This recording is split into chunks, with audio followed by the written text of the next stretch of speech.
இந்த back side தான் sir. நம்ம ஜஸ்ட்டு ஒரு 3-4 அடி ஸ்டெப்ஸ் இருக்குல்ல, 4 ஸ்டெப் கீழே நம்ம நின்னா எப்படி இருக்கும், 4 அடி மேலே எப்படி இருக்கும், அந்தமாதிரி ஸ்டெப் தானே. இப்படி நிற்கிறோம், இவர் ஏறிட்டார், இவர் இல்லை, 2 பேர் ஏறிட்டாங்க குதிரையில்.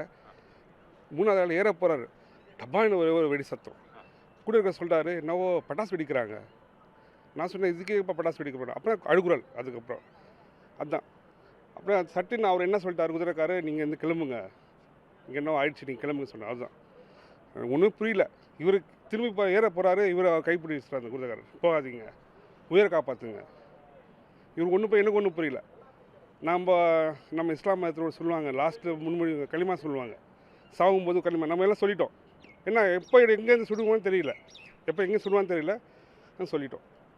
ஸோ அப்போ நீங்கள் வந்து அங்கேருந்து திரும்பின ஒரு 2-3 நிமிஷத்தில் தான் அங்கே துப்பாக்கி சூடு சம்பவம் நடந்திருக்கும் இல்லையா? ஸோ நீங்கள் இருக்கும்போதே இந்த மாதிரியான ஒரு அசம்பாவிதம் நடந்திருந்தா அது எப்படி இருந்திருக்கும்? அதை நீங்கள் எப்படி ஃபேஸ் பண்ணியிருப்பீங்க? முடியல, சொல்ல முடியல, ரொம்ப கஷ்டமாக இருக்குது.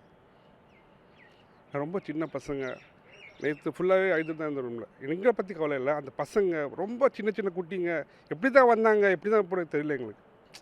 ரொம்ப கஷ்டமாக இருக்குது. ஸோ நீங்கள் கொஞ்ச நேரத்துக்கு முன்னாடி தான் அந்த மக்களை எல்லாமே ஒத்துமையாக பார்த்துருப்பீங்க.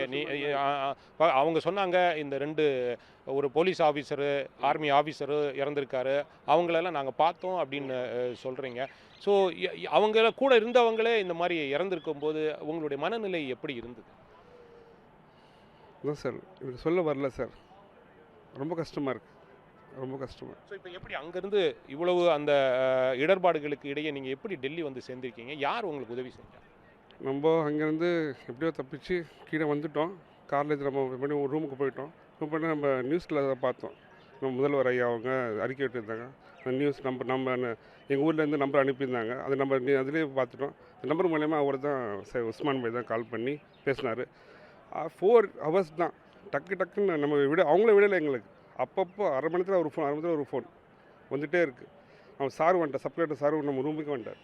தேடிட்டு எங்களை பார்த்துட்டு எங்களுக்கு காசு வேணும்னு கேட்குறாரு. காசு எங்களுக்கு ஒன்றும் தேவையில்லை சார், எங்கள் எல்லாமே இருக்குது சார், எனக்கு வழி எங்கள் ஏற்பாடு வரைக்கும் எங்கள் போகிறதுக்காக வழி செய்யுங்க, அவ்வளோதான், வேறு ஒன்றும் இல்லை. ஸோ ஒரு பெரிய ஒரு போர் நடந்த மாதிரியான ஒரு இடத்துல இருந்து அந்த துப்பாக்கி குண்டு நடந்த குண்டுமலை அந்த இடத்துலேருந்து நீங்கள் வந்திருக்கீங்க, டெல்லி வர வந்துட்டீங்க, எப்படி ஃபீல் பண்ணுறீங்க? எல்லா புகழும் இறைவனுக்கு, அல்ஹம்துலில்லாஹ்.